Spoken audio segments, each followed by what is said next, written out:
Baik, Assalamualaikum warahmatullahi wabarakatuh. Perkenalkan, nama saya Famila Zulfikar dengan NIM 2230108018. Saya berasal dari jurusan Bimbingan dan Konseling UIN Mahmud Yunus Batu Sangkar. Oke, baik teman-teman semua. Kali ini kita akan membahas suatu topik materi tentang SAF dalam bimbingan dan konseling. Oke, mungkin teman-teman sudah ada yang tahu atau pernah mendengar apa sih itu SAF? Oke, baik, mungkin di sini Mela akan membahas mengenai SAF.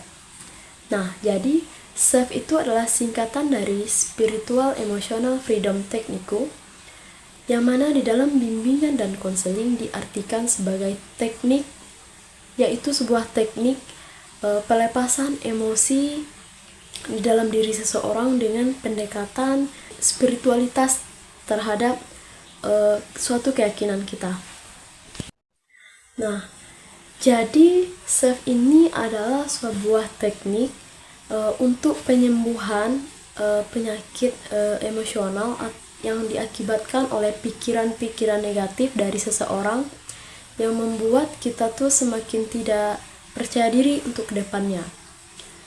Oke, di sini ada 3 tahap SAF di dalam bimbingan konseling, yaitu yang pertama adalah yang mana setup ini bertujuan untuk memastikan agar aliran energi dalam tubuh kita mengalir terarah dan tepat.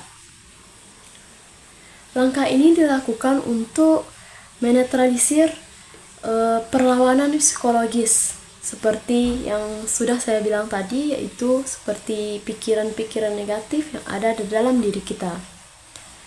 Contohnya, mungkin kita sering merasakan saya tidak bisa mencapai impian saya. Mungkin teman-teman sering merasakan hal seperti itu. Contoh yang kedua, saya tidak dapat berbicara di depan publik dengan percaya diri. Nah, itulah adalah pikiran-pikiran negatif yang timbul di dalam diri kita. Nah, jika pikiran-pikiran negatif itu terjadi dalam diri kita, maka pada tahap setup ini kita dianjurkan untuk berdoa dengan khusyuk, ikhlas, dan pasrah. Ini juga bisa kita lakukan dengan misalnya kita merasa saya tidak bisa mencapai impian saya. Nah, di sana kita bisa mengucapkan dalam diri kita, ya Allah, meskipun saya sekarang belum berhasil, belum mencapai apa-apa, belum bisa membuktikan kepada semua orang bahwa saya suatu saat bisa sukses. Nah, pada setup ini kita menceritakan atau kita ungkapkan semuanya kepada Allah dengan pasrah. Nah, di sana kita juga bisa, setelah itu kita bisa mengucapkan namun saya ikhlas, saya pasrahkan semuanya kepadamu ya Allah. Nah, pada tahap setup ini kita dianjurkan untuk selalu berpasrah diri kepada Allah. Contoh yang kedua, mungkin kita bisa sering merasa marah atau kecewa kepada seseorang. Nah, di dalam setup ini kita juga bisa mengucapkan dengan khusyuk seperti, ya Allah, meskipun sekarang saya merasa marah, kecewa kepada teman saya, namun karena dia tidak seperti yang saya harapkan. Nah, di sana kita juga jangan lupa kita iringi dengan namun hal ini mungkin karena adalah sebuah ujian darimu. Saya pasrahkan kepadamu ya Allah.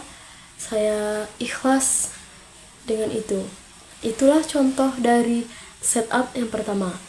Nah, sekarang sebenarnya di tahap setup ini ada 2 aktivitas yang bisa kita lakukan. Yang pertama adalah mengucapkan kalimat seperti yang sudah kita ucapkan tadi dengan penuh khusyuk, ikhlas, dan pasrah sebanyak 3 kali. kita ucapkan, ya Allah, saya merasa meskipun hari ini saya belum bisa membuktikan kepada orang-orang bahwa saya adalah pasti bisa sukses, namun saya pasrahkan kepadamu ya Allah dengan penuh harapan. Nah, yang kedua, kita bisa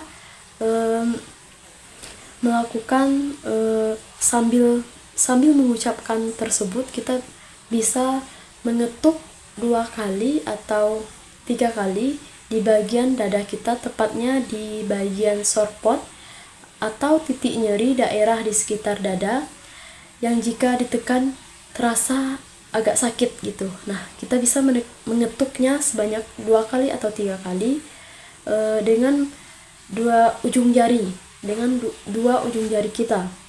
Itulah ketukan-ketukan yang bisa kita lakukan, seperti di dada, di kepala, dan lain-lainnya. Nah, setelah kita menekan atau mengetuk dada kita dengan 2 jari dan mengucapkan kalimat-kalimat seperti yang sudah kita sebutkan tadi, maka langkah yang kedua yaitu tune in, yaitu untuk masalah fisik. Kita melakukan tune in dengan cara merasakan rasa sakit yang kita alami, lalu mengarahkan pikiran ke tempat rasa sakit, dan sambil terus menekan 2 hal tersebut, hati dan mulut kita mengatakan saya ikhlas, saya pasrah. Nah, itu.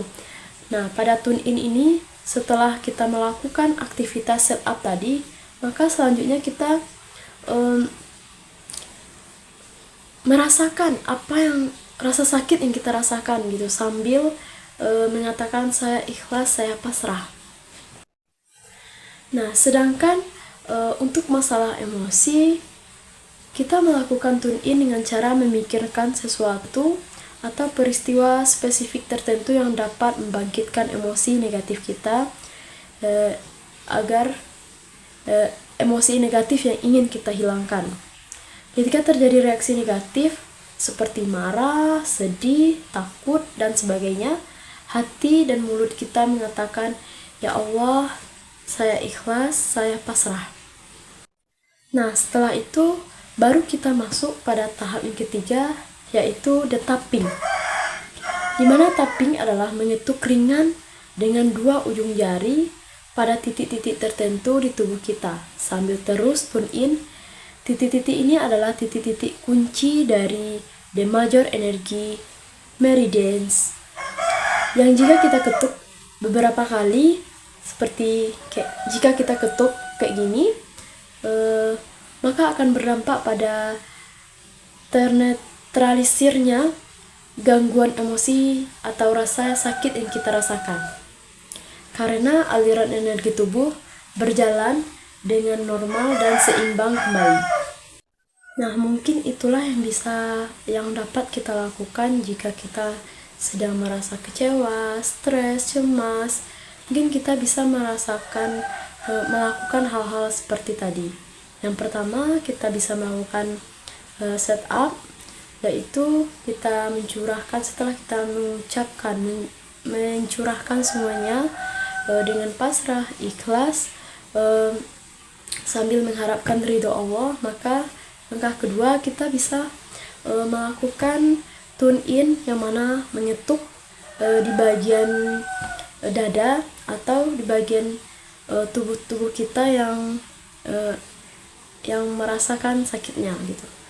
Nah, jadi juga setelah itu kita merasakan sakit yang kita rasakan gitu, kita rasakan dengan penuh hati sambil mengharapkan, sambil mengucapkan, ya Allah, saya ikhlas, saya pasrah. Nah, mungkin itulah sedikit dari Pamela. Banyak sedikitnya Mela mohon maaf jika ada kata-kata yang salah. Mela akhiri dengan wabillahi taufiq wal hidayah. Wassalamualaikum warahmatullahi wabarakatuh. Dadah.